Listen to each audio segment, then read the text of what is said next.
Hi, presumably this is starting. I am Chris from Airwindows.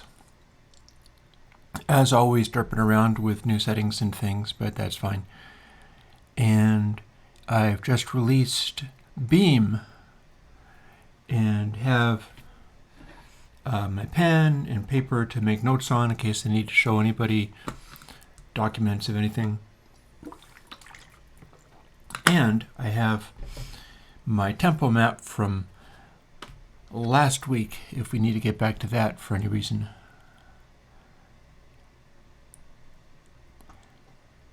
And hi, what we've got on, don't mind me fooling with settings and window positions.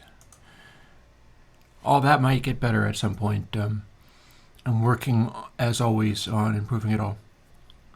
But, so hi, I got Bo, Zachary Clark, Anand, David Pixley, and Happy Guy. Hey, Happy Guy.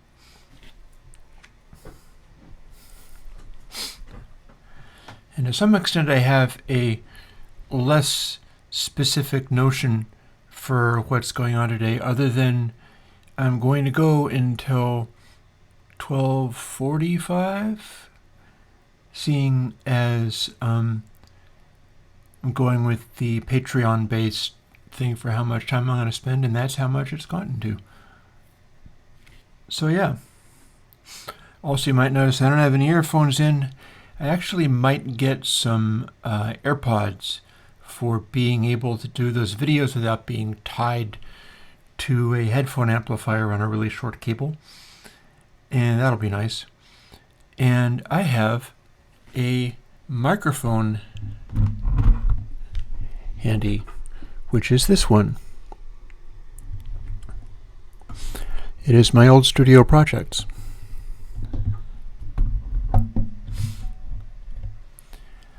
And I'm setting that up because I have some hopes of getting a nicer microphone of this kind. And because even though this started off as a fairly cruddy microphone, I did edit it and work on it and do a bunch of stuff with it and broke it and then refixed it. And it does give me way better noise floor than the lavalier, and I had never quite gotten around to getting the little thing that you can stick in your collar for holding the lavalier in place. So it's like, time to try some other things.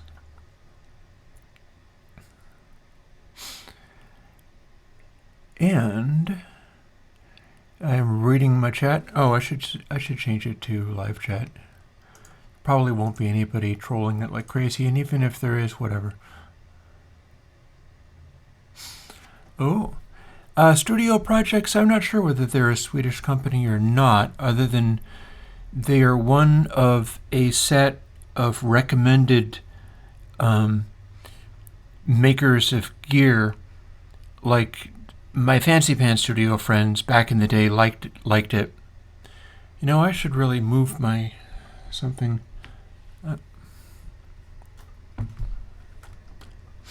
Allow me to scoot that back a little bit so that I can kind of see the microphone output out of the corner of my eye. Because if I distort the crap out of this, it'll be not happy. I am seeing people in chat talking about Beam and about the tempo thing, and that seems good. I'll be talking about Beam. I can probably even draw pictures of how that works. And the tempo thing, I'm happy to hear that because it seemed to me as if it was the thing. Like this whole like smooth things versus unstable and sort of energy-laden stuff. It did seem to me that there was a algorithm in there, and I found a way of expanding it where We've been all over that. Last week I was all over that. I don't have to go over it again, other than if people have specific questions. Annie, I'm sorry to hear that you're not doing well, but I go through stuff like that also. Fairly often I try not to flaunt it, but I do find that's helpful to be like, well, this comes around, and if I sort of tough it out and don't do anything rash, it goes away again. And it is useful for me. This is one of the things that is important to me as Chris from Airwindows, but also just as a person. It's really useful for me to not try to be like, I am in complete control of everything, and I understand my own mind, and I understand the world infallibly, and so therefore everything has to be, I gotta be happy all the time, or something is terribly wrong.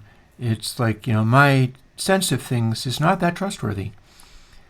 And so what ends up happening is I'll sometimes need to just get over stuff, like be thinking about things and go to some bad place around it and go, well, since my sense of things is not trustworthy, maybe I need to wait this out and see what I feel like tomorrow, or see what I feel like another day, see if anything, what do I need to do in order to move forwards, or at least be treading water reasonably well, and get to another place where I will have a different perspective. Because, different is as good as anything that you'd want, as far as that kind of stuff is concerned. Those places where it's like, nothing could be worse than this. And being able to get through that is very valuable. But that is a rather personal take on things. And I can go into the usual question and answer stream kind of thing. Oh, I'm reading the chat. I have only just changed it to live chat. And Bo missed last week and apparently didn't go and watch the video afterwards. So yeah, I can go over all of that again. I got like an hour and 45 minutes. I've got time. Now, as far as Beam is concerned, it kind of fascinates me too, what it's doing to the sound, because it's rather difficult to analyze. Like, this is not a frequency or amplitude related thing. It's kind of both. Like,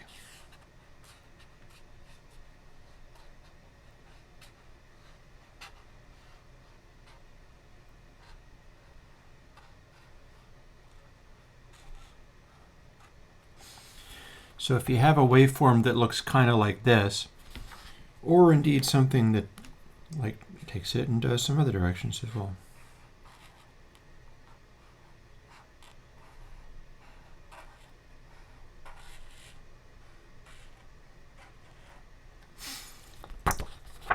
Waveforms of this nature, they look like audio waveforms, but and yeah, Bo, fire away with questions, because that's the easiest way. Hey, Dudegraf. We're still on for Wednesday? We're still on for Wednesday. The thing about this is it looks like real-world phenomena. Like, it looks a bit like mountain ranges. When you have full mixes of well-mixed and mastered songs, stuff that was like off of records or whatever. And so there's no specific frequency arrived at by trying to make the angle of direction consistently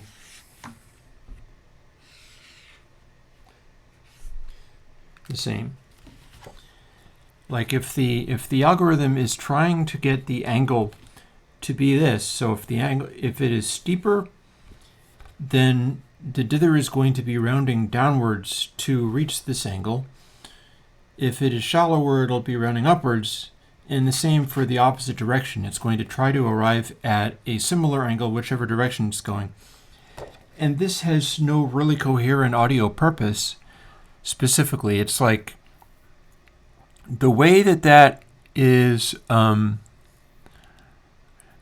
the way, my audio volume's good because I've been changing everything all the way around. I was talking in the Beam video about how my converter was misbehaving because I have these little Grado headphones, and with that and the Lavry I can hear everything, like seriously hear everything. And there was this little sputtering going on. Turns out that was the Lavry converter's transformer mode. When I changed that setting, it either changed or went away. So I took the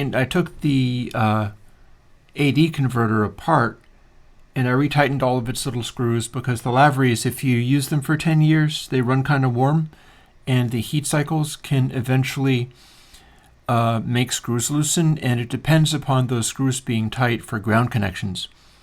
So you can get funny behavior from loose ground connections. But in this case, although I did that, and although I think it did it good,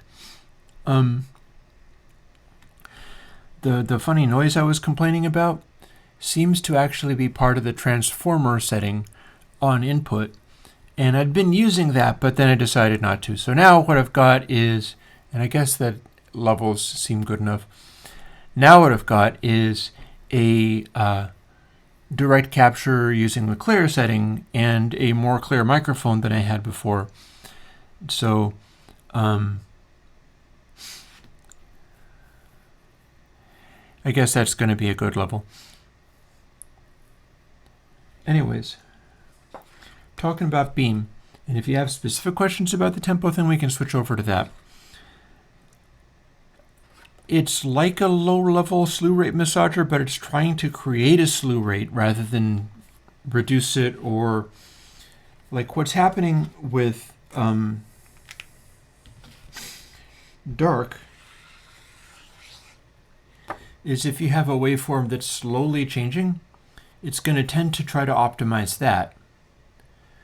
But what's happening with Beam is, like if you have a silent thing, it's not going to try to optimize that. Instead, it's going to try to optimize constantly going up and down by whatever this angle is. And that's probably why its super low-level performance is so weird and problematic, because it's basically trying to create oscillations in things depending upon how you have the focus set. And as near as I can tell, it produces a effect. I'm definitely looking forward to some people with like fancy mastering gear listening in on that and seeing what they think about it, because I might just fall back on dark as the new best dither. But Beam is something different. Beam is something new. And it seems to me that it provides this sort of energy and sonority, like a vibe and intensity that doesn't normally come off a digital, because it's doing the same kind of thing as dark, but instead it's doing it to try to accentuate certain slew rates in either direction. And the math for Beam is on the GitHub page. It went up as a update, I think. Yeah, I remember putting it up as an update. It's about as complicated as the math for dark.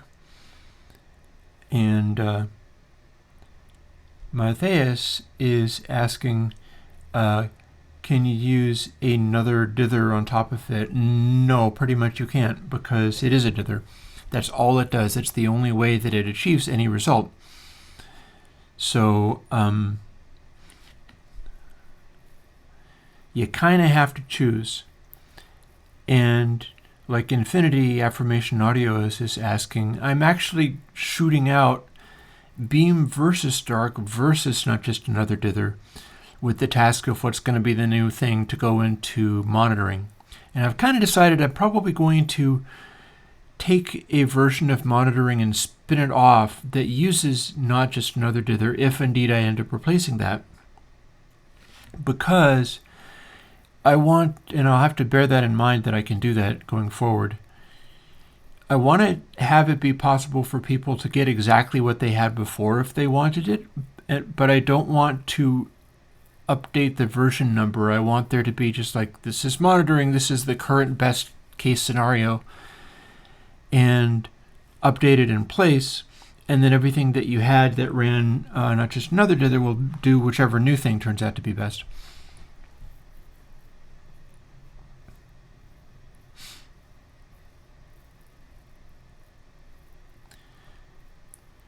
So it is deeply dependent upon the material you feed in. And rather, it doesn't know what frequency or amplitude are. It's only trying to make the slope angle of the digital audio go a certain way. Like it's trying to accentuate a particular slope angle, so if you get near that, it'll start steering stuff even closer towards it.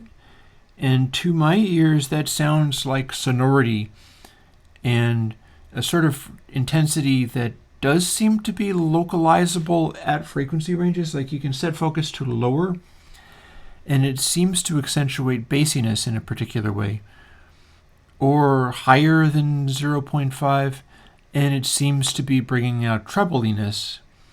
But at exactly halfway, it's like Fletcher-Munson equal loudness curve, that dip where you can hear super well into it, it seems to be nailing it.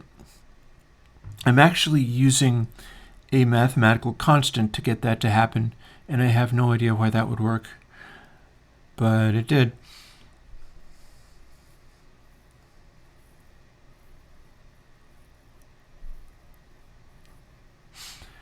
So affirmation audio is asking dark and beam don't introduce noise. Not as such. I mean, what they're doing is extrapolating from a history of samples and basically working out, like, if we've got this many samples, then the expected next sample, if everything was completely smooth and straight from whatever direction, would be this. Let's look at the quantizing rounding up and the quantizing rounding down. Which of these produces the smoothest sound? And then for the next one, it's like, take that one that you just did. So there's a sort of funny noise shapey element in there as well. And then do it again.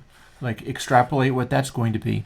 And then of these two, which is smoothest? Which is departing least from the trajectory that we're on? That's dark. And what beam is doing is going, like, measure these things, and whatever direction you're coming from, which, rounding up or rounding down, will get us closest to this desired angle or this desired angle, one or the other. So again, this is the same thing that I started out with Studio 10. I think I'm probably going to use the raw glitters and raw dithers plugins to update in place so that they can have the derez control added to them. But if they are better, can it be done 32-bit float without noise? Two questions there. Both of them are complicated. I am applying rounding.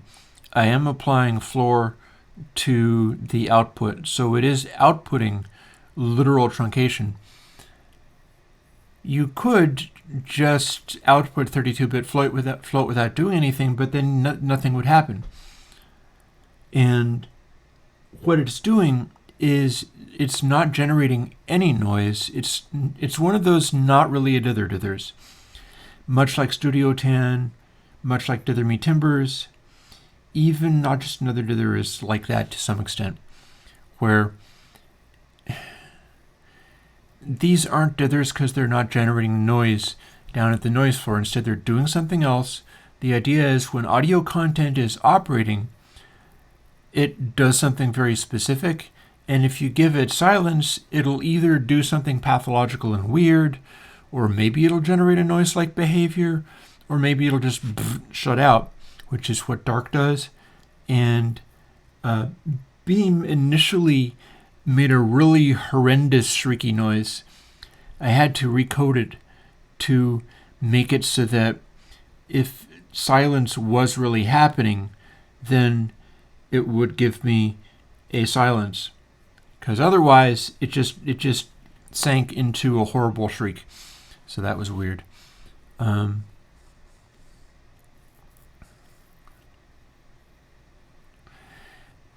is listening to Miles Davis.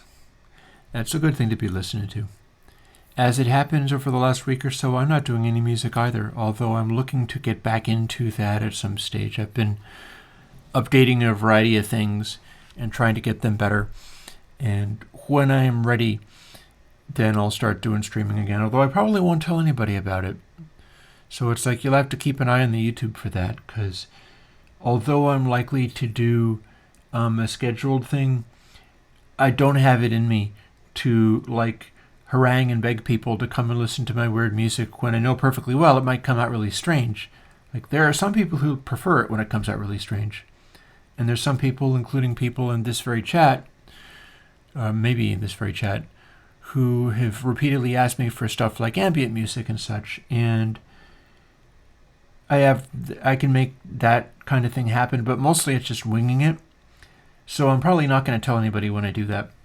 I can let you know it's pretty likely to be the same kind of time, and it's likely to be Tuesday and Thursday again. But as far as making announcements and trying to drag people in, I'm not willing to do that when it doesn't work. I'm not willing to spend any time or effort to do that when it doesn't work. So I need to just focus on bettering the music that I'm doing to my tastes, because other people's tastes don't necessarily enter into that if they're not interested in coming and listening. If you don't show up, by default, I don't have to pay any attention to what you want. Let me have a glance over at some of this. There's a phase shift. I don't know anything about that. Competitors getting their head around exponential and logarithmic curve compressors. Wouldn't that be attack and release stages? And attack and release stages are very interesting. One of my most successful compressors is pressure.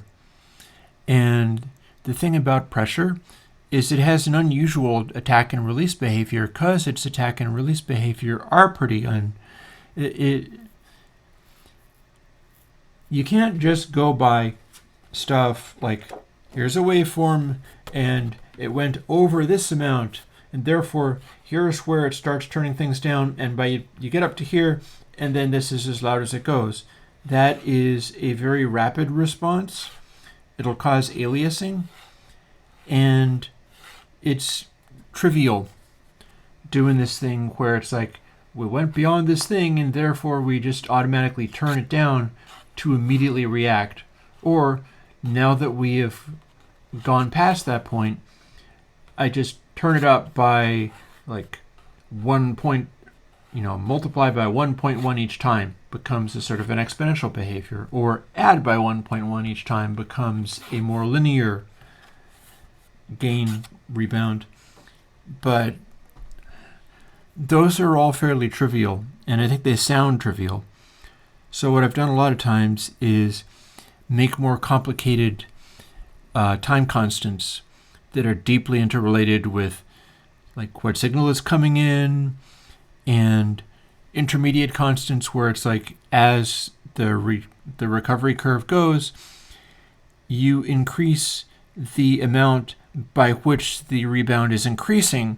So it's second order or third order. Something like surge or surge tide is third or fourth order. And the outputs are directing this whole series of changes.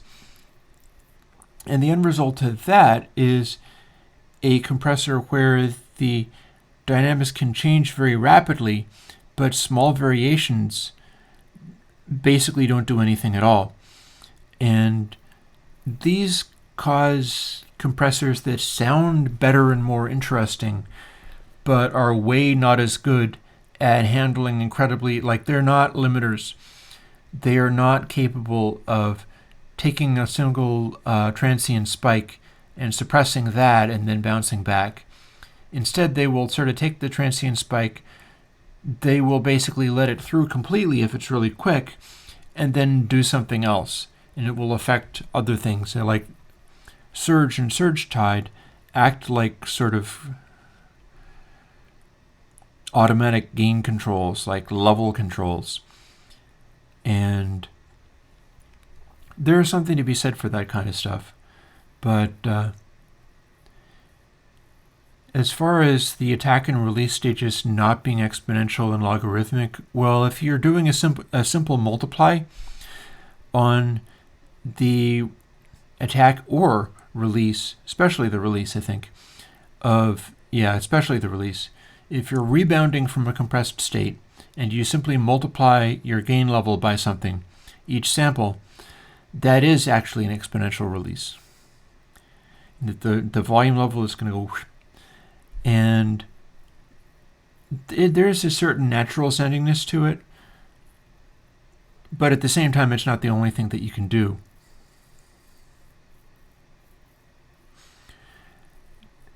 Getting a little further down, David, I did indeed see your email about Since Saturdays. I've got a lot on my plate at the moment, so I have not been super responsive, but I thought it was pretty cool that, like, I failed to do the let's everybody do music jams on the internet, and then you turned around and did it. I thought that was cool as hell.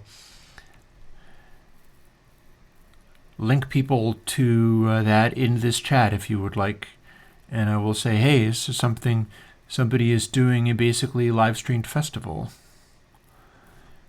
I await your link for that. Now, Bo wants me to get after the tempo thing. And clearly I've been working so hard on Beam that I'm a little bit burnt out, but I will do my level best with it. So for starters, these are the numbers that I came up with. Which you may not be able to see because I can't actually see my own screen. I could change that and fix it, but for now I can't see my own screen. And I do have the text file that I used previously.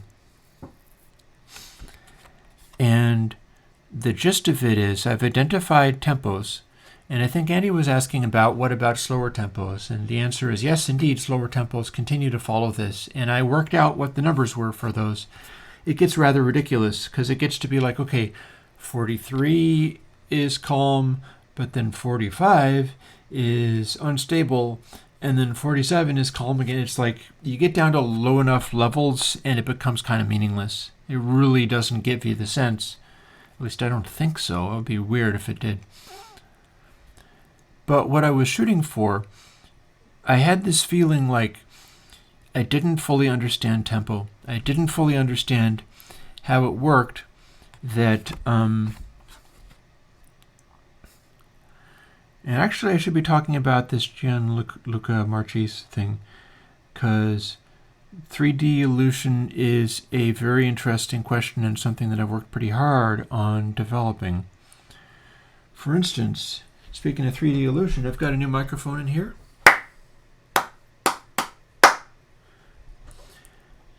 And you can probably hear the background of my room because the microphone is better than I had before. And as a result, seeing as it's granted not a super expensive one, but a large diaphragm condenser microphone, upgraded by me but built by a competent group of people who did a good job at making it, it's got a very low noise floor and it has the capacity to pull out sort of the sound field. Now,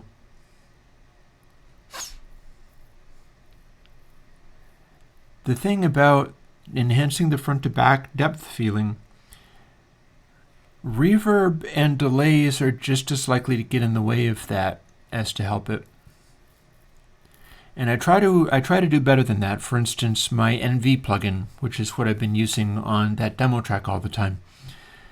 NV is pretty good at doing a distant feel. But a lot of reverbs and things that you might put on there are just making copies of stuff that already sounds up front, so the echoes also sound up front. And it requires particular handling to accurately simulate sonic depth on something. So I would say, yes, not related to binaural technology. And as far as enhancing the front to back depth feeling, what you want to do is sort of the traditional good studio technologies like Sound City and whatever, where they had their glorious Neve consoles and such. You'd have good processors, not even processors, good preamplifiers, good microphones, and then they would record, and then it would sound so good when people brought it back up in the room for the mixing desk that it would be easy for people to go, oh, hey, cool, that's all set. We don't need to do anything to this. And so they didn't compress it, and they didn't equalize it, and they didn't do any of those things to it because they got it right the first time. And that's an art. Getting a track and miking it and capturing it in such a way that it's doing exactly what you need, or at least is doing something so specific that you know you can work with what it brings, and that's a different question, is extremely valuable because that's how you get the front to back depth feeling. That's how you get space inside the mix, is having these elements that are not all squished up and mangled. It's really very helpful to do that kind of stuff. And often what you need to do is have some kind of decent preamplifier, have some kind of decent mic. Doing, like, one of the guys that I ask about things sometimes, like this is a guy that has persuaded me to do tape wounds on my Rickenbacker, because he was like, no, this is clearly the only way to go about it. If you put round ones on like Chris Squire, you're a fool. And I'm like, I like that stuff, and in fact I even got that going on, and I'm going to do some sampling of it. So I'm going to be putting out a Rickenbacker sample instrument. Might be a good way for me to try out the new Logic and its techniques for doing that. If it becomes super easy to do, then that'd be exciting. But that same guy is also the one who hates the idea of using, say, SM57s on guitar cabinets, even though they're very well suited to specifically certain types of guitar sounds, and I've even worked out how that is. But this guy, William Whitman's, the guy who did Cyndi Lauper's big hits, is all in on use the preamplifiers in your desk, that being like an API or an Eve or something like that. Basically, the high-end microphone preamplifiers, you're talking API, you're talking Neve. None of those are tubes. None of those are fancy or have all blinking lights all over them. But they're just solid and super high performance. And sometimes it's possible to get DIY stuff out of that as well. Like you can get DIY stuff that's pretty well behaved for those things. And he's also in favor of picking a really good condenser mic or something and using that for everything. So it's like, use a special mic for the guitar. Oh, no. Use the mic that you're using for the album. You just use a fantastic sounding mic, and that's the one that you use. I'm not sure if I've quite gotten as far as that for the guitar tones, because I do like I do these modified SM57s, and I love the fact that they're so accessible and they're so cheap. But I also solved some of the problems with them and then retained the things about them that are special. But these are the folks that I go to for sort of advice about what gear to use. And the studio projects that I did modify heavily, but you're hearing one, is one brand that I got referred to by this class of people. And then the more recent one is, and I'm going to try to not have my brain just fry, Roswell. The Roswell, I think, Mini 47. And then they have a new one. There's a few of them that I'm particularly interested in. And I'm going to open them up and see. So the Mini K47 is the Roswell microphone that's going to soundly beat the studio projects, because it's just that good. A number of people have agreed with that, by the way, like the Spectre Sound Studio guys. That guy who I've never respected all that much because he just seems so YouTube-y, but he knows enough to recognize that the Mini K47 is amazing. It's Roswell Pro Audio. And then the one that really got my attention is the Colaris. I'm not as interested in the other one. There's a couple of them, but it's the K47, and for super boutique microphone vocal type stuff, the Colaris is interesting because it's doing some things like what I do. Like he's got a hardware circuit in there that is FETs that mimic what the tubes do in terms of second harmonic, but in the actual microphone. And he is using a transformer in it as well, as I think are the K47s. And the target for that one, which I'll tell you, like the K47 is like a $350, $400 or so microphone. So that's expensive, but in terms of like if you went up against a Neumann 47, it's not. And then the Colaris is like $1,500, which is terrifying. But it's going up against $15,000 microphones. Like if you ever see Dave Grohl of the Foo Fighters singing on a video or something, he tends to sing into Elam 251s, or at least that's what I've seen repeatedly, because there's this sort of amazing, ridiculous, exaggerated, ultimate class studio rock and roll. Just everything about it is like, and he uses those, but the real ones. So he's using $15,000 microphones, but there's a $1,500 microphone that seems to be doing the same stuff. And I've dug into this Colaris stuff, and it is pretty damn astonishing. Like I have a preamplifier that can handle it, so that is like on the goal. I can put it on my bucket list, like stuff that I want to have one day. And I've actually looked up some of the YouTube things, and it's interesting to see when people try stuff like demonstrating their microphones using guitars and things. You can listen to that stuff, and generally I find the K47 is amazing on those. Then you go to the Colaris, and it's like, oh my God, what happened? It sounds coated in glitter and magic and stuff. And most interestingly, I have seen a fellow who I guess is just some kind of garage warrior type. He's a dentist who wants to be a rock and roll star or something like that. One of those guys that has just far too much money, and he is using one of these Colaris and doing a song which is like some kind of country song. And the guy's not much of a singer, but he kind of believes in himself. And it's the strangest thing, because you have this weird double image of like, this is terrible music, but it sounds magical. Only it doesn't. Only it does.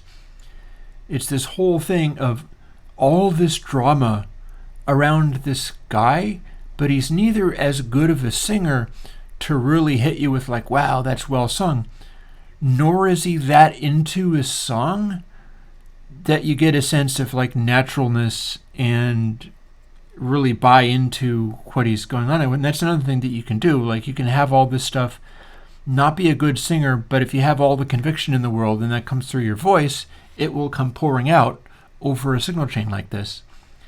And the guy doesn't really have either of them quite, but it's verging on both. And it's the strangest experience, because it's like, wow, if you have this funny microphone that the guys at Roswell came up with that is mimicking the Elam 251. It's mimicking things that the Elam specifically does in terms of distortion and the way that it hits the transformer and such, where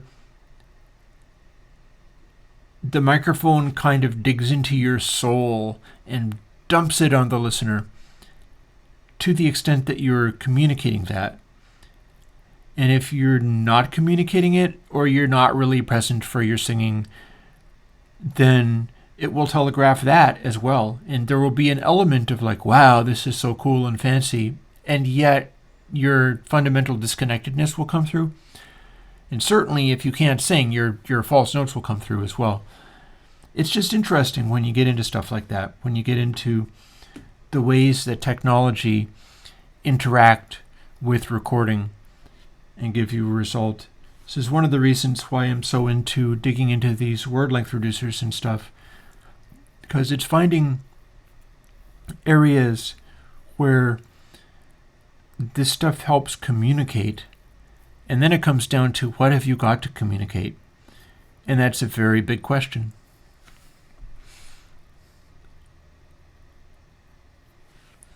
I'm going to scroll back a little bit because I've been talking about stuff. I'll get into the tempo before we're done. I'll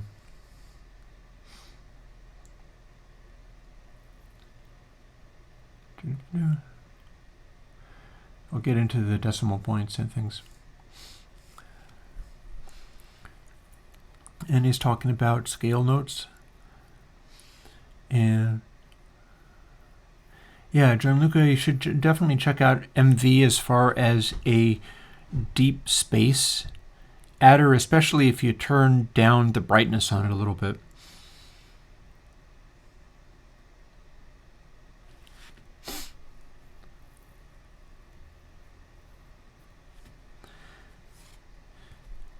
So having talked about some of those things, I may as well get back into the tempo stuff.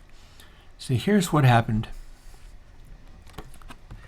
I was working on this, which may or may not be, and I might as well bring up the...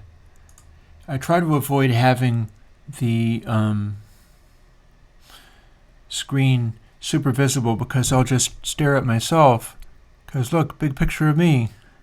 I have to look at this thing because it's a big picture of me on the screen and it's slightly delayed, so that makes it more disconcerting. And it's like, I don't really want to see that, but I have to have that there in order to hold this up in a correct place. And this is my tempo card. Now the way that I got to this was by starting with these. And I felt like I could identify a few tempos, and I looked up which songs they were associated with. I can do a little bit of that today as well. I think we've got time. And people say, oh, 120 beats per minute is the tempo that your heart goes at, and that's the relaxing thing. And I wasn't sure that was necessarily true. I felt like, no, there's some other songs that feel much more relaxed than that feel much more stable tempo-wise than that. And I wanted to work out which ones had that feel. And I found some like the 150, where it's like, oh, here's a song that's at 150, and it completely feels like it's not struggling. It's just cruising along effortlessly. That's interesting. That's kind of like how this other tempo cruises along effortlessly. So what I did was I took the list of tempos that seemed to be effortless, that seemed to just flow, and I plugged it into a Wolfram like Mathematica web page, basically shooting for like, show me an equation that goes through these numbers. What does this make? If these are data points on some kind of set, what do these give me? And one of the things that it gave me was, I don't think I had 131 in there. And it gave me some numbers, including ones that I'd skipped. And it was like, okay, here is a curve that starts at around 40 or so, and cruises upwards. And as it does so, it is continually going through these nodes that feel more effortless and relaxed. And I thought about it and I was like, well, what about these ones that feel like they are very unrelaxed? And that's this column. And it turned out that if you follow this up from the bottom to its highest points, and you go 180 degrees around the sort of barber pole of the thing continually going up, you can pick the opposite pole, and these are consistently unstable sounding. And then you've got the category in here that is like it's picking up on energy without getting too unstable, and it's just a intense groove feel. And this, which is just a little slower than perfectly relaxed, and it sounds kind of swaggering.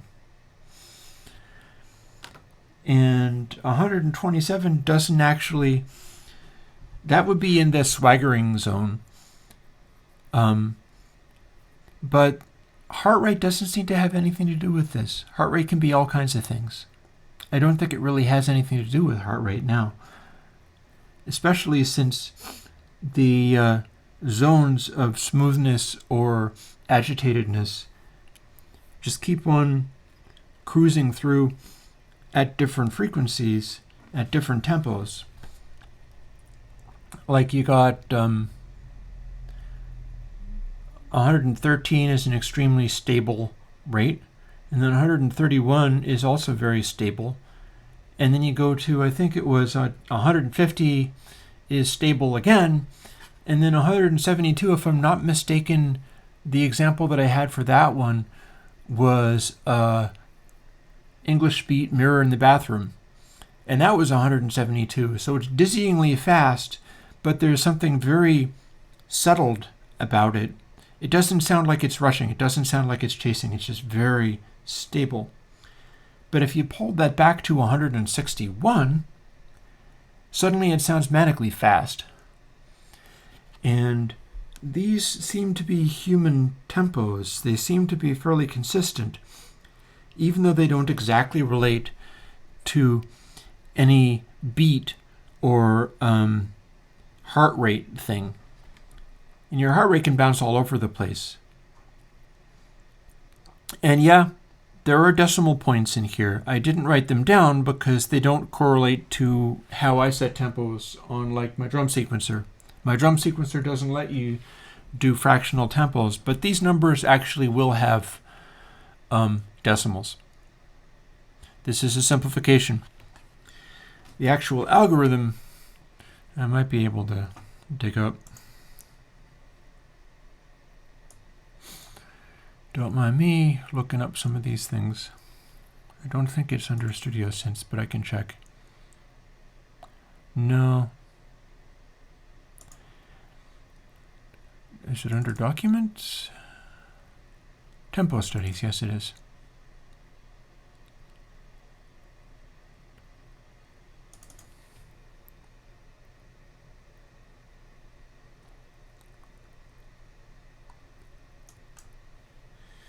So I'm going to see whether I can paste this.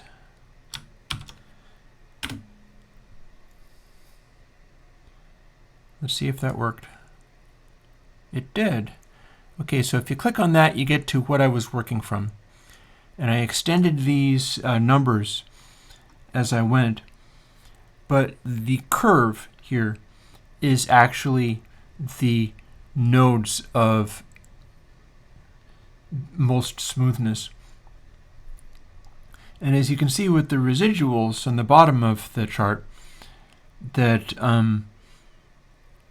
they can be quite off. They can be off by as much as 0.6 BPM on that. Well, I can't do anything to prove any of this. This is my experimentation.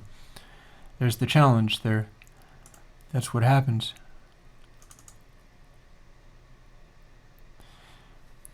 And I worked out in Apple Grapher, which I think has not actually... I just launched that again and it isn't working properly. but I should at least be able to copy this algorithm. The algorithm I settled on. Oh, or apparently not. Okay, let's try that again.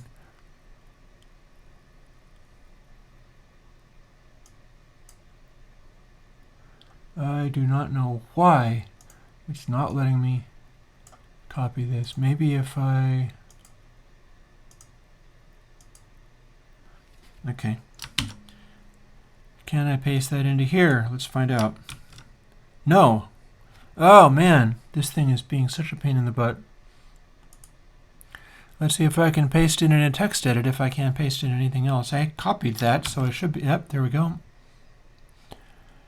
Now let us reduce that to plain text and see what it gives us. Nothing. Okay, that's super weird. And very annoying, I might add. Okay, tell you what, never mind that. I'm going to copy it out of the Wolfram. This is what I started with. Oh, except for no, apparently I can. Okay, how about plain text? I'm struggling with all this stuff so much. Fit diagnostics, that's not what I was looking for. I was looking for, there we go.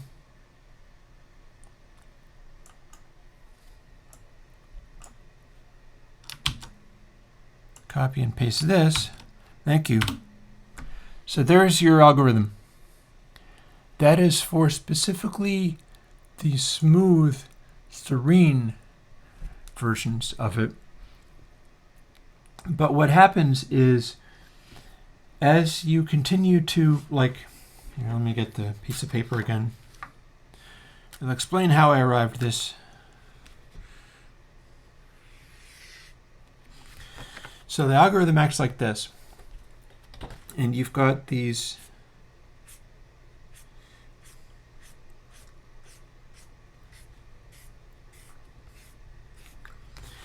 axes and y and x, and the intersections of these give you the tempos. But if this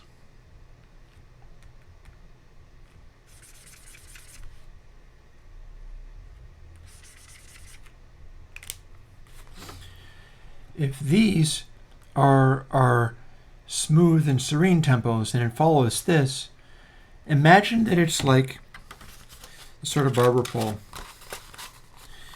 And you roll it up, and what you've got is a thing where it starts and goes around and starts going up faster and faster, and that's what the pattern looks like. So if you doubled it up so that it folded over exactly like this, you'd have the same curve at 2 points because it's a repeating process. And it's escalating in a certain way, but then when I say 180 degrees out of phase, what I mean is you have this sort of, as it keeps going, it's going up faster and faster. You've got a curve based on this. But then,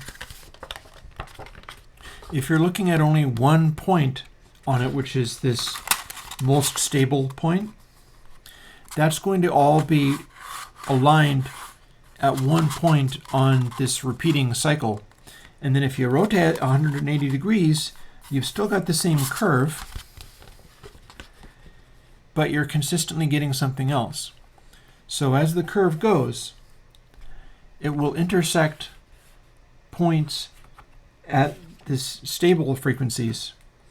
But then if you start looking at what's exactly 180 degrees out of phase from that, assuming that it's a repeating pattern, you're also getting points that are as far away from this smoothest zone as possible.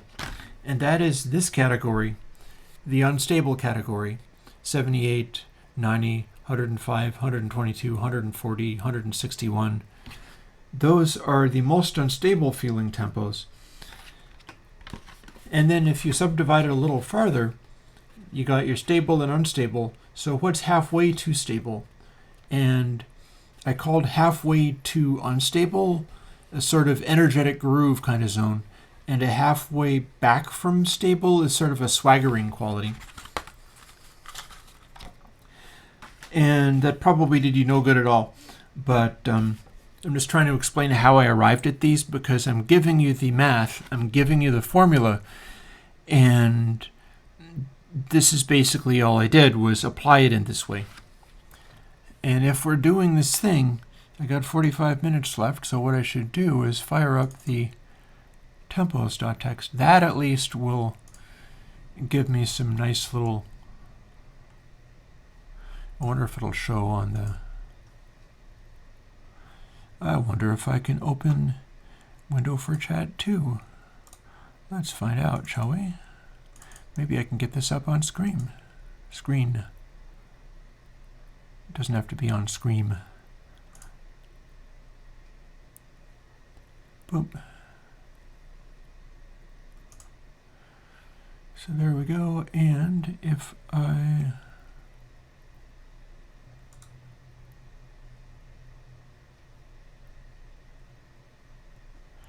Don't mind me fooling with the thing.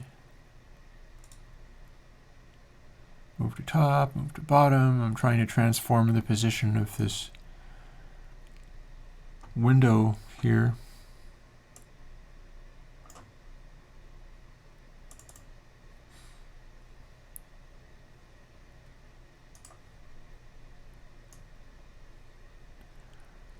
Why are you not showing?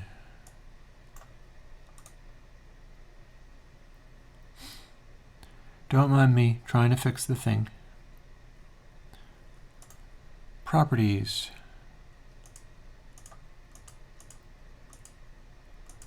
No, I don't need to show a shadow on this.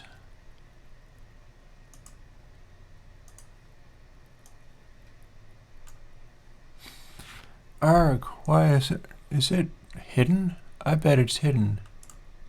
Ta-da! Hey folks, Chris J versus OBS.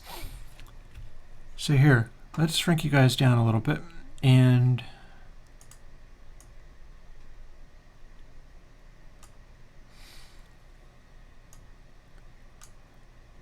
so now you can see literally the document that I'm using.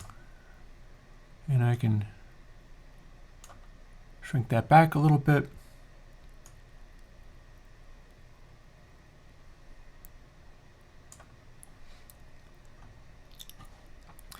Yeah, so there we are.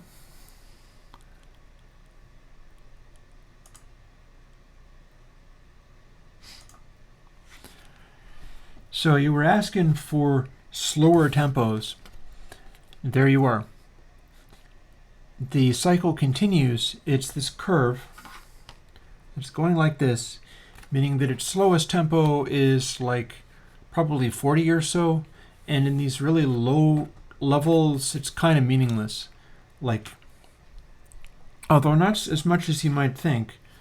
Like, there are examples of, well, I'm not sure that there's even examples of 62 beats per minute, because that's really 120, isn't it? But in doing this,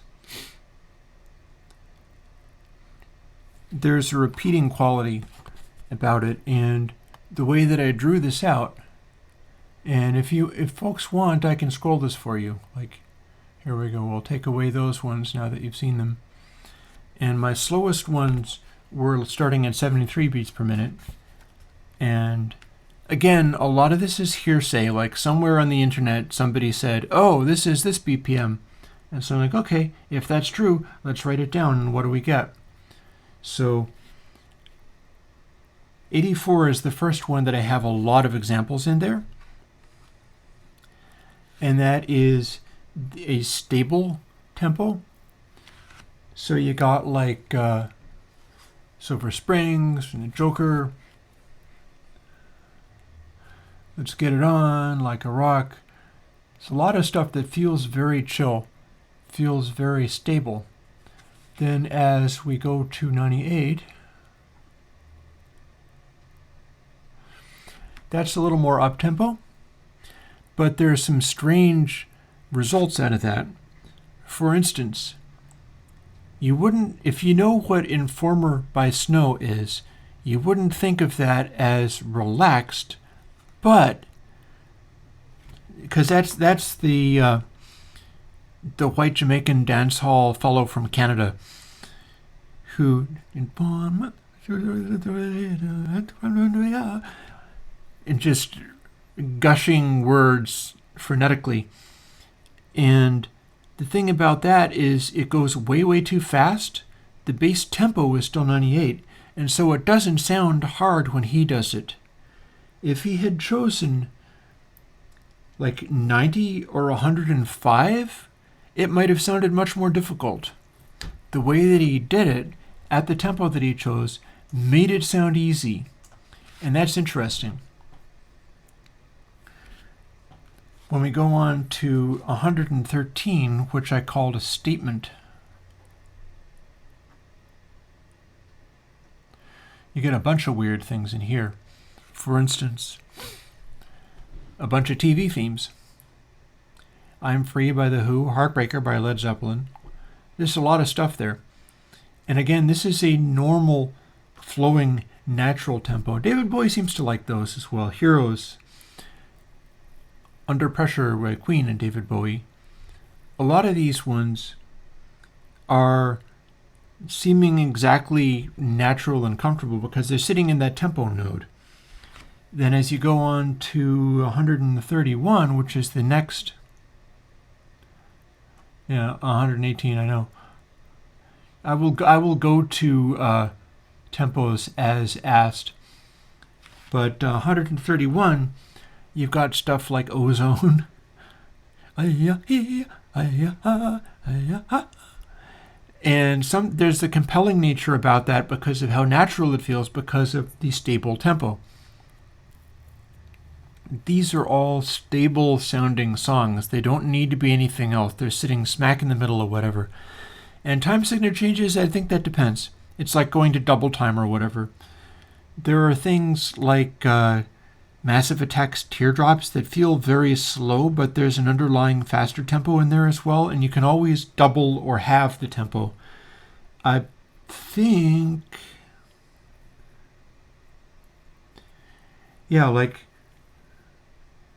you get pretty close to keeping the same feel if you double or half the tempo. Not quite. Like literally 75 is not the same category as 150, so it's a little weird that way. But there's a slight nonlinearity into it. And then if we go to 150,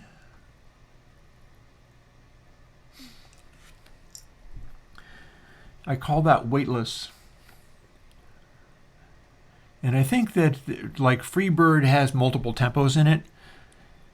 So the guitar riff fest at the end of it, I think, is the 150 tempo. And it's just wailing away like that. And the mind-blowingness of that is partly how up-tempo and fast and spectacular it is, but also it feels so natural and effortless because it's at one of these really stable tempos. Let's dial back a little bit before going on to dizzying. Well, we can go on to dizzying because we go on to dizzying and we basically get Mirror in the Bathroom, Girl You Want, Blitzkrieg Bop, and Rock and Roll. And those are also very stable, solid, steady-sounding up-tempo things. But if we go back to the most unstable tempo that's a little slower than 150, here's our 150, and these are the ones that are going to sound very natural, like Making Plans for Nigel, whatever. Hollywood Nights by Bob Seger. Bob Seger likes those stable tempos. He's not really that much for the unstable ones. If we dial back to 140, Birthday by the Beatles is not as fast as some of those other ones, but it sounds really pounding and aggressive. Lowrider by War is not as fast as some of those other ones, but it sounds very aggressive. Pump It Up by Elvis Costello and the Attractions. Don't.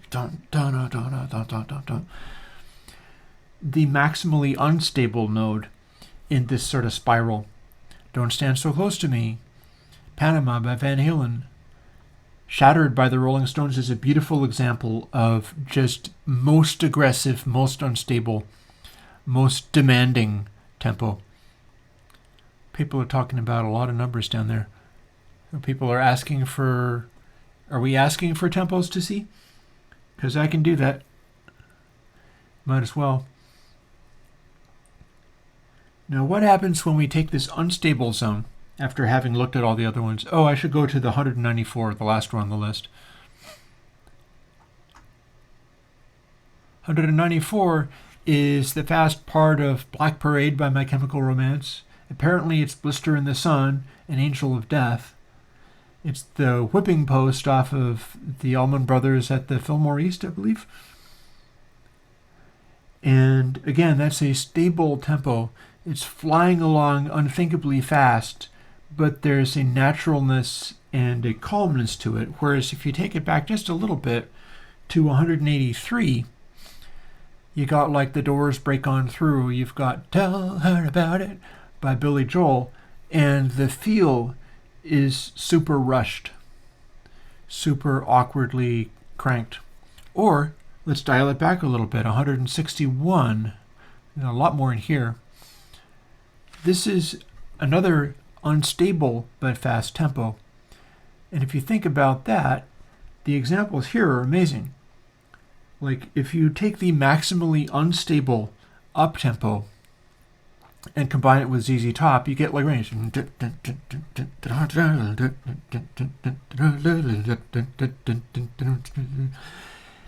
the intensity of that groove is maximally unstable. In fact, they had a little bit of difficulty keeping the tempo because it was so pushed. There's a lot of examples in there of stuff that just has a lot of excess energy coming out of there. Let's dial it back a little bit to 122. And you think like, okay, 122, that is slower than 128, so it needs to sound relaxed, right? Well, not so much.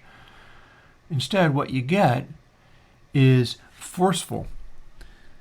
The 120 BPM is kind of a myth. It's like halfway between groove and forceful. It's maybe just a little bit too stupidly intense without being really one or the other. And then if you push it all the way to 122, you've got like Have a Cigar, All Right Now, Honky Tonk Women, all of this stuff that you can see there. There's just, and not all of that is necessarily accurate. I'm not going to claim that everybody's internet notions of tempo were all correct. I tried to keep an eye on it so that it was fairly reasonable, but I didn't double check all of these. But this is a lot of forceful music. This is not just 128, the calmingness of a heartbeat. These are maximally unstable. They are pushing about as hard as you can. For instance, like I'm Too Sexy, Funky Town by Lip Sync. There's Around the World by Daft Punk, or Electric Avenue, gonna rock onto Electric Avenue. And you've got this sort of jittery, jolting quality about it. It's pushing really hard. Teacher by Jethro Tull. There's, Pinball Wizard by The Who. There's a lot of aggression in this stuff. Then, if you dial it back just a little bit, because, see, this is the forceful one. What's on the other side of 120 beats per minute? So you don't just pick 120 beats per minute. You decide, like, do I want 2 BPM faster or 2 BPM slower to zone it into it? And this is the 122 BPM. This is 2 BPM faster. This is maximally unstable. But if you're still like right in that zone, what would you get if you were doing groove 118? Here's my groove list. And this is a very pleasing list because it's got that relaxation, but it's just got a little more energy to make things liven up a little bit. And there's a lot of huge, huge, huge songs here. Billie Jean is scorching groove, an amazing groove. but they are relaxed enough that they don't feel like it's rocking out all over the place and freaking out. Like Lady Marmalade by LaBelle, scorching, intense, hot song, but it doesn't sound like it's flailing and rocking and wild. Once in a Lifetime, Every Breath You Take is another one of these. KLF's 3 a.m. Eternal stands to reason. Smells Like Teen Spirit is in this zone. There's a lot of very powerful stuff. I call it groove because these are just things that nail it. Born on the Bayou is a beautiful example. Born on the Bayou is like the most powerful groove I've ever heard. It's just amazing. And then you've also got sort of simpler songs like Night Moves by Bob Seger. That is a very popular song and it's easy to recognize. And that is another. Night Moves and Billie Jean are apparently the same speed. You just sort of bob, you rock to it in such a way. And if we dial it back even farther to straight up the statement things, this again is where some of the TV themes are. But you start getting stuff that is beyond just grooving to it. It's like, okay, this is the solidest, Smoke on the Water, or Changes by David Bowie. Again, Never Gonna Give You Up by Rick Astley.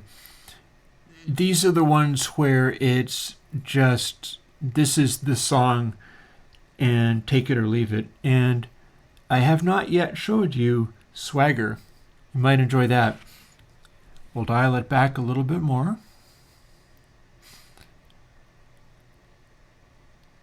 Here's what lives in Swagger. Swagger is at 109. And again, if you do that calculation, and I believe, I'm not sure if you can do the calculation to get the decimal points correctly. I do like the X's and Y's of that. It should be possible to come up with some of these and really get it accurate. I feel like the X's and Y's that gave you the tempos and stuff will end up with basically like integer numbers give you the most serene, the stable tempos, and then the integer number 0.5 gives you the unstable numbers, if I remember correctly. I think that's how that worked. That's how I got this stuff. And I was doing 0.25 and 0.75 to do these like striving and swagger ones. Swagger again is 0.75, and these have the characteristic of it's like they're the serene, stable kind of things, but they're copying a little bit more attitude. They're pulling back just enough that they're just kind of, and I called it Swagger for a reason. Cold Shot by Stevie Ray Vaughan. Life in the Fast Lane by the Eagles. Another One Bites the Dust by Queen. Bangarang by Skrillex. Swaggering songs are very serious about being swaggering. Eye of the Tiger by Survivor, More Than a Feeling by Boston. Boogie on Reggae Woman by Stevie Wonder. Walk This Way by Aerosmith, classic swaggering.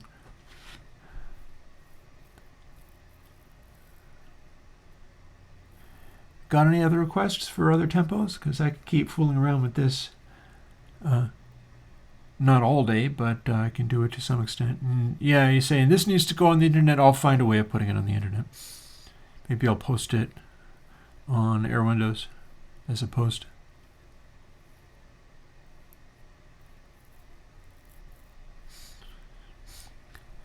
Well, funny that atonal tone doesn't have anything to do. No. Not 18.75. Swagger is 109. I don't know why you're saying 18.75. No, when I say 0.75, what I mean is I have this graph that I generated. I gave you the formula for it. And it's like the graph wraps around. So the node of smooth lines up, and as it keeps going around, you keep on running into it again. It's like smooth, unstable, smooth, unstable. And so this would be the integer numbers for that.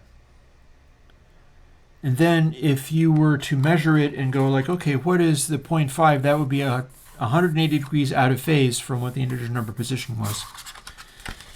So it would be a consistent spacing between these stable nodes that keep recurring along points of the chart. And that's why I say 0.75. 0.75 would be if this was 1 and this was 2, this is 1.75.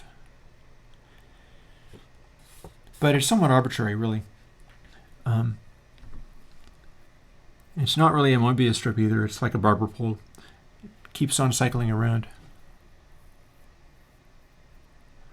Yeah, Andy, you were asking about a similar theory in consonance and dissonance. I don't have that yet. Not at this time. Although, somebody posted an interesting thing about consonance and dissonance recently. The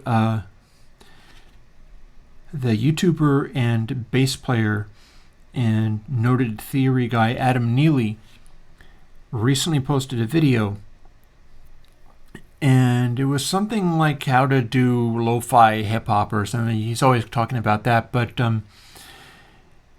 he was talking about how to get people to accept dissonance better. And so that gave me more than anything I've done recently as far as that stuff is concerned. Basically, he said it's like... Give me another piece of paper. I can draw a picture of this as another piece of paper.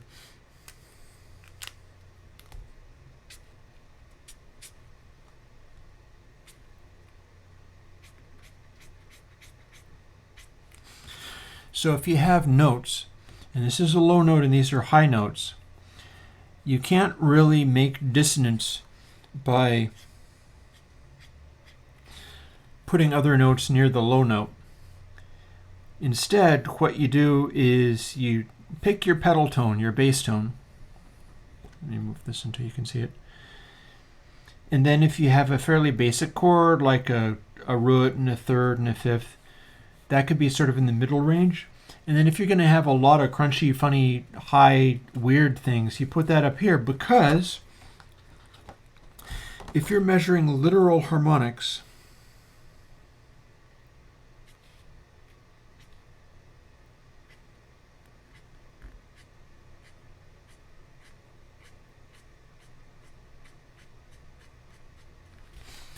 they start acting like this. You got your low harmonic, you got your second, third, fourth, fifth. You notice how as you keep going up in pitch, the harmonics end up getting closer together. In fact, literally biharmonics, if you're doing them as exact multiples, which a vibrating string will give you that, what you're going to get is some of these notes. Say this is a C.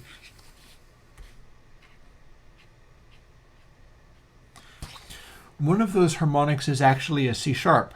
One of those harmonics is like literally one semitone off, but because of the subdivisions of the strings, that's what comes out. That's what you get.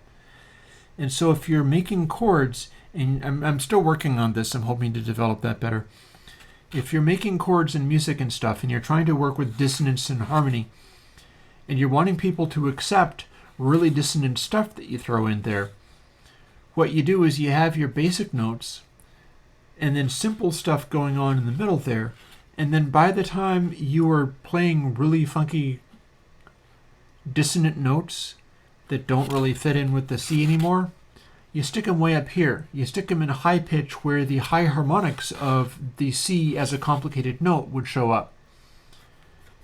And people can accept that more easily. They can accept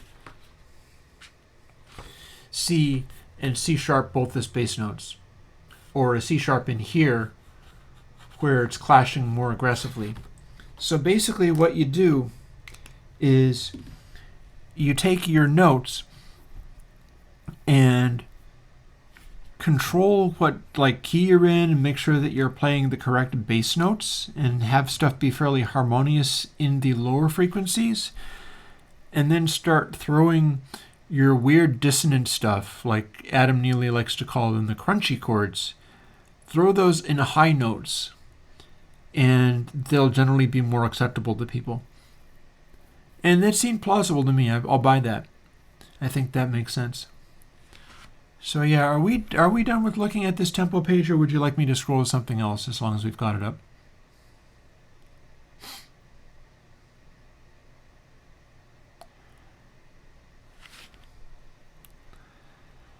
Now, Andy, as far as how you would apply harmony and consonance and dissonance over a chord sequence, I'm assuming that you mean along time.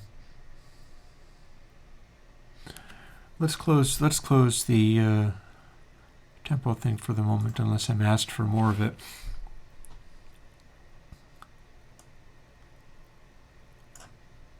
Yep.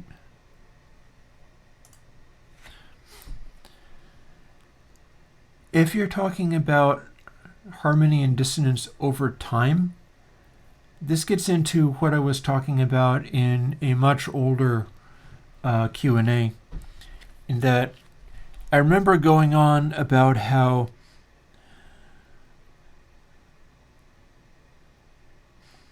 like repetition is very helpful. That if you can establish stuff, even if it's unexpected stuff, happening again in a consistent way, that's more likely to be acceptable to people. Whereas if you're just constantly throwing randomness, or if you're throwing stuff that's sophisticated but it's so complicated that it comes off as random, that loses people. And I've struggled with that a lot, because the music that I make, I'm making the synthesizer, the sequencer, generate stuff on purpose that's musically challenging to me, but I can easily push it so far that it's like just bonkers and, far too much. And when I do that, not only do I struggle to play along with it, but people run screaming from the channel. Like I'm playing and 10 viewers, oh wait, no 6, oh wait, no 2. Everybody ran away because I was playing too much dissonance at them and they weren't able to pick out a pattern. I've also had people be like, I couldn't make head or tail of this, and I kept listening for a while and then I started to catch on, or something like that. So I think Andy's talking about tone rows. I don't really deal with that. That is a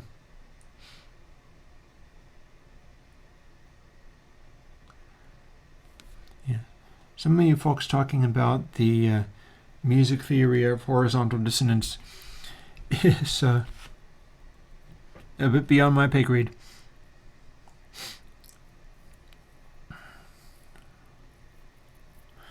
And I was thinking, in terms of vertical consonance and dissonance, but near as I like,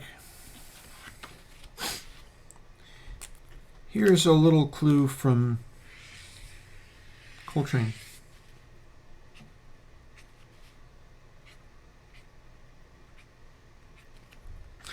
When Coltrane wrote Giant Steps goes around the circle of fifths like this. It has these massive jumps to completely different keys. And in fact, the chords that it's using are chords in different keys.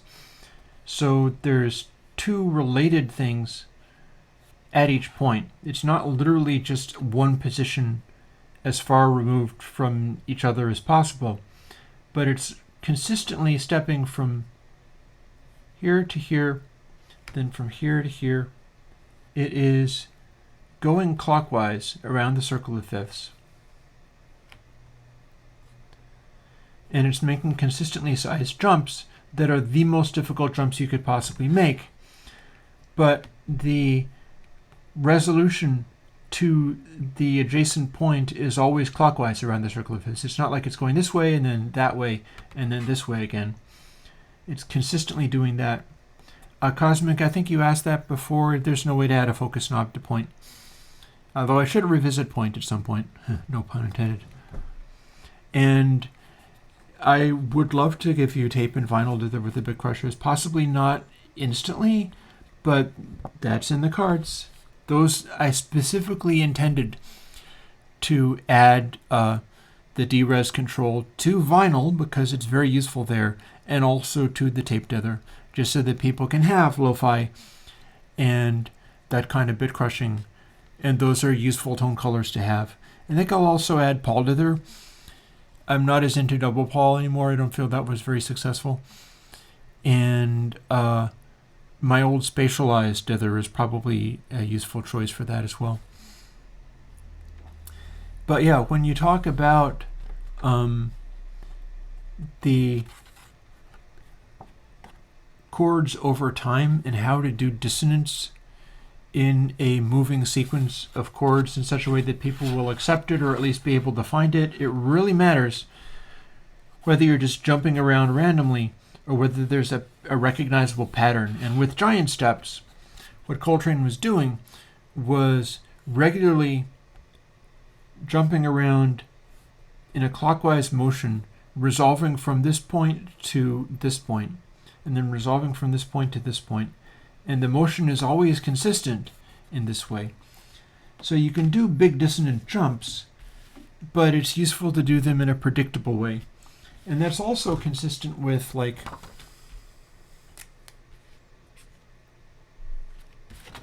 let me see, how would I do this? I think four chord song looks like this. So that you're going like this, this, this, and then off. This, this, this, and then off. There's a motion to it that's pretty consistent as far as the direction that it's going, and it's a cyclical thing. But the randomness of jumping around is not usually your friend with this kind of stuff. Instead, it's about making patterns. It's like making patterns on the circle of fifths, making patterns on a chord chart that your ear kind of recognizes what's happening, even if it's in only a subtle way. Like, okay, every time I hit a chord, it resolves by going a fifth. So you go, fine. Let's do these ones. So resolve here, then boom, boom, and then boom, boom. You're picking a bunch of really weird places to jump, but every time you arrive at a spot, you resolve by shifting a fifth. That's going to be a recognizable pattern, so it can be really dissonant, and yet there is something tantalizingly predictable about it. And that is definitely more theory than I was bargaining on getting into. But, and one final note on what Andy was saying up at the top of the scroll is a tonal 12-tone system over time without repeating. Not repeating is no help to you. Repeating is more helpful, because repeating, people can recognize what they're hearing. It's fairly easy to just get so dissonant that everybody is lost. And I do that fairly often and pay the consequences. But, I mean, even I don't like the results. It is about making these recognizable patterns. You got to be able to expect a little bit of what's happening, even if it's kind of weird. And doing stuff and not repeating it is basically a recipe for just brain melt randomness, where there's no structure. If stuff is not repeating in any sense or on any level, then there's no structure. And it doesn't matter, and you can start at any point or stop at any point, and none of it will matter. And if there's no structure, there's nothing to cling on to either. I don't know, I've done a lot of strange dissonant stuff, and I've kind of gone off that.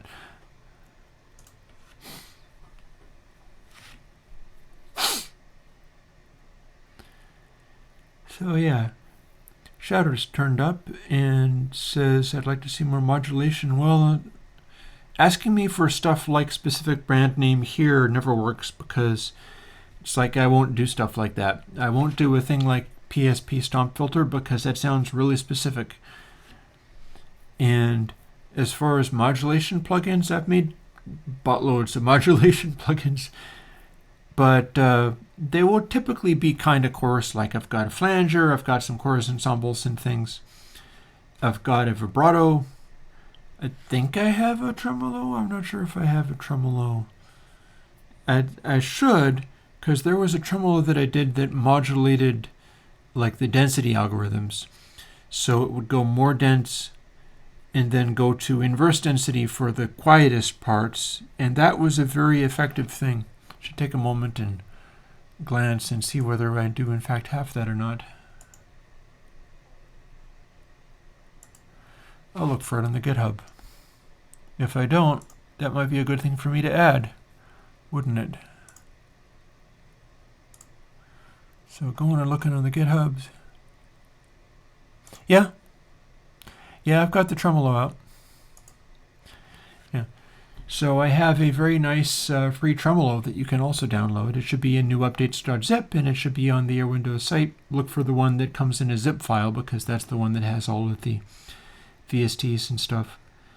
Also, at some point, I think I am probably going to want to take a week to just load all the old AUs. Like, tell me if you think this is a good idea, because I feel like this would be good.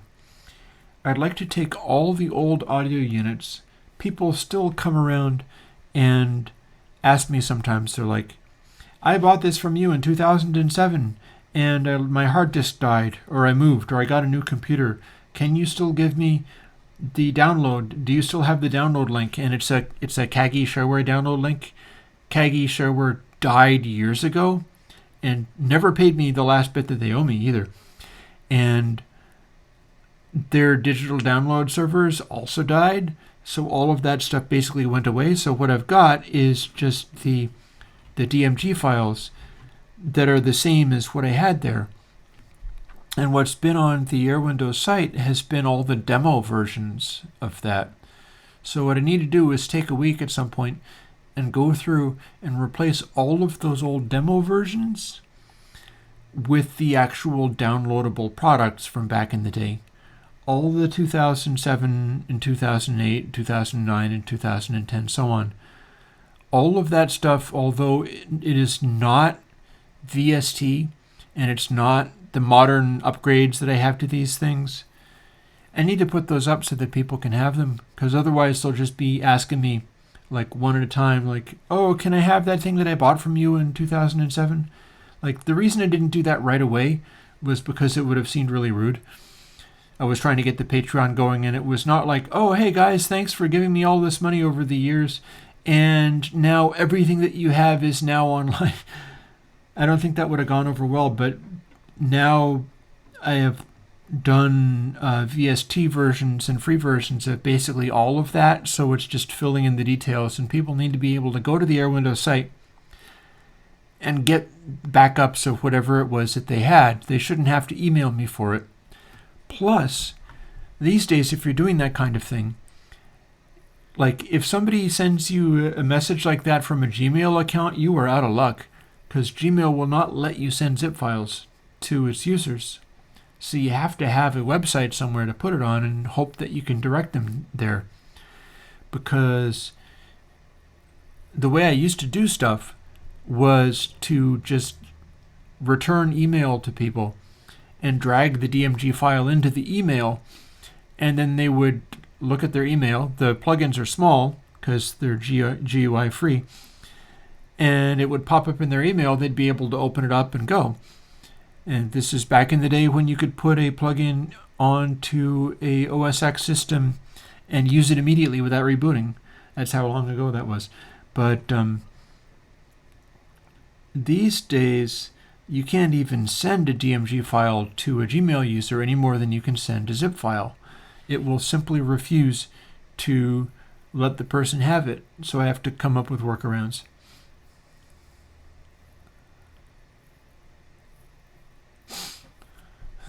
So it's getting on towards 12:40, so we got about 5 minutes or so, and then I gotta go and take a nap. So Cosmic has an idea This is a good time to erase that idea. Yep. I am not sending any zip files by WeTransfer. Like I said, I think the thing I'm going to need to do is go, and airwindows.com will become the place where you can go and download all of those old audio units, including the ones that I have not done yet. That's very few that I have not done yet. And anywhere that you would find the demo file, you will now find the final version. And if it's one of those older ones, it just won't be VST yet. And it won't be fully up to date yet.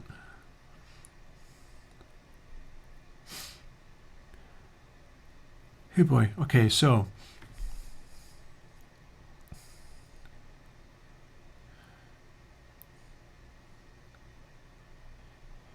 the thing about doing a let me whip out another piece of paper for this. Go through the paper.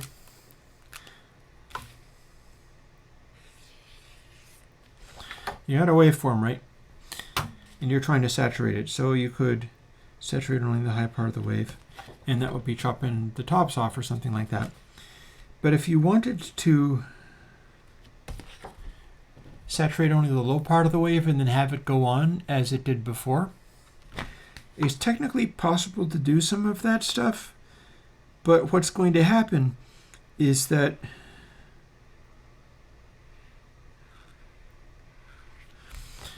it's going to do weird crap to regular waves.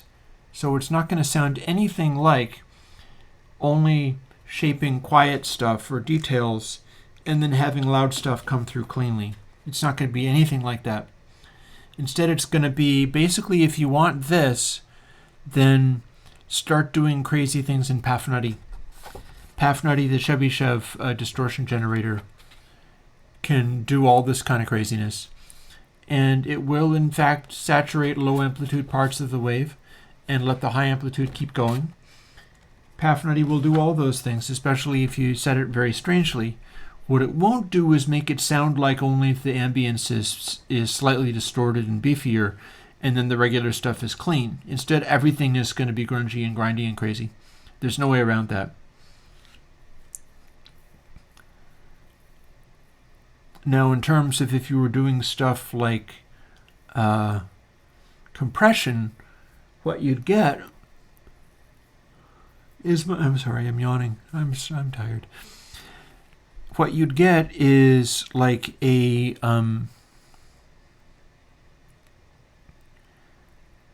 gatey kind of thing, where you could have saturation on certain parts of the compressor curve, and the intensity with which you compressed would be modulating how much distortion you had. And since distortion tends to push stuff forwards, what you could get is a sound where the loud part that would normally get clipped down by the compression effect, the stuff that's taking up a big range, could be clean, and then as the compression kicks in, rather than strictly just making the quiet stuff louder, you could have the quiet stuff be a little louder but heavily distorted. And it would be sort of simulating a natural dynamic, but doing it by like hitting the tail end of the compression curve with a bunch of distorting. And what that would do is make sort of the envelope of the thing jump forwards in a sense. What I couldn't tell you is whether that would be useful in any way.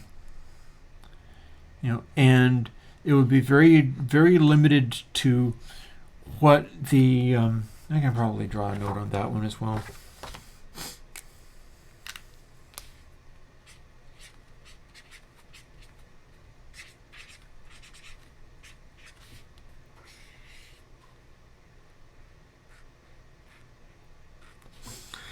Dist comp. Loud stuff, clean. Quiet stuff, heavily distorted. And it's not necessarily going to be useful to you, but it's probably doable.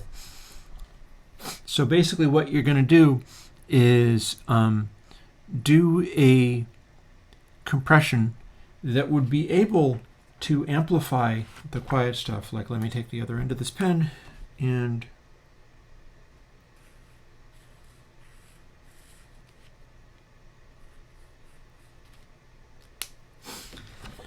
so you got your loud stuff and you got quiet stuff. So normally if you compress something, you're making the quiet stuff louder without really doing anything else. If this is a number, you could have it be like, okay, this is 1, and then this is like 2. And as the attack gives way to the envelope, the decay of things, it becomes louder because that's what a compressor does. And then as you amplify, you're also cutting back the saturation effect. So the 1 basically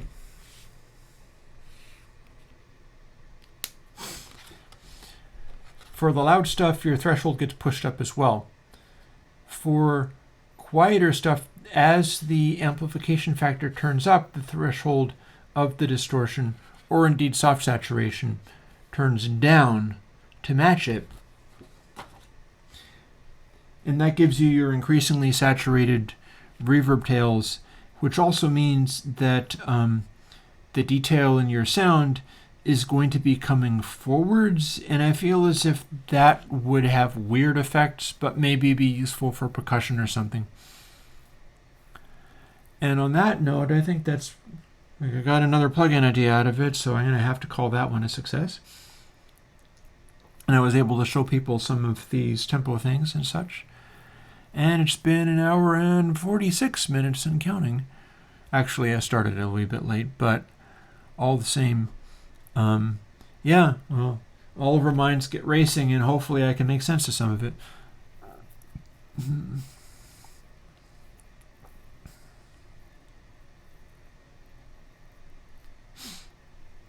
Yeah, if I ever do a really thick churning and overflowing Butterscotch Factory Gone Wild plugin,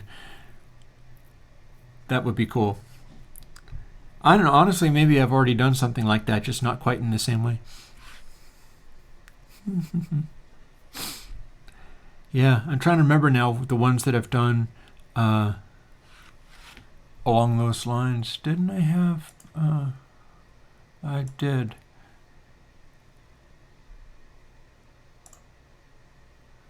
I had the plugins category.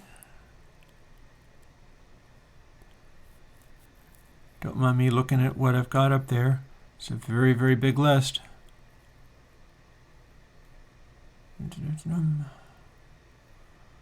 What did I have? Melt. Yeah, play with Melt. Play with the Melt plugin. Maybe that'll be along the lines of what you're looking for. Because Melt is definitely a whole bunch of taps that are all moving in different directions. It does crazy things. So go shadowed and look at the plugin Melt. It might be right up your alley.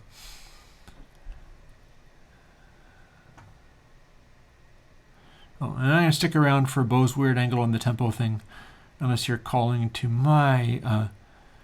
And no, Strain, what you're going to be doing is modulating the input and output gain of the distortion part separately. And so basically what you do, here before I go,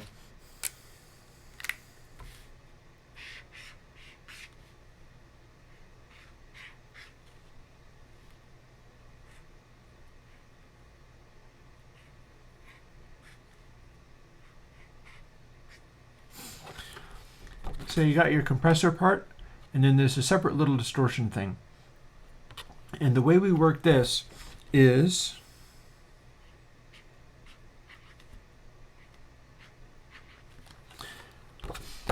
if you're going to scale going into the distortion, what you're going to do is like add 10 dB of gain going into here, and then once you finish with that, take away 10 dB of gain and go into the compression. And what that will do is scale the threshold of where the distortion is at as you go. So if it's a different number, if it's a different amount of scaling, the distortion will have a different level of distortedness, but it's not the same as just dry wet. Instead, you're scaling the whole size of it sort of up and down based on, it's just gain staging. But you got to do it both going into and coming out of in a complementary way, so that the end result is that the position of the saturation is at a different scale for the different settings. And you tie that to your compression ratio, and then there you go.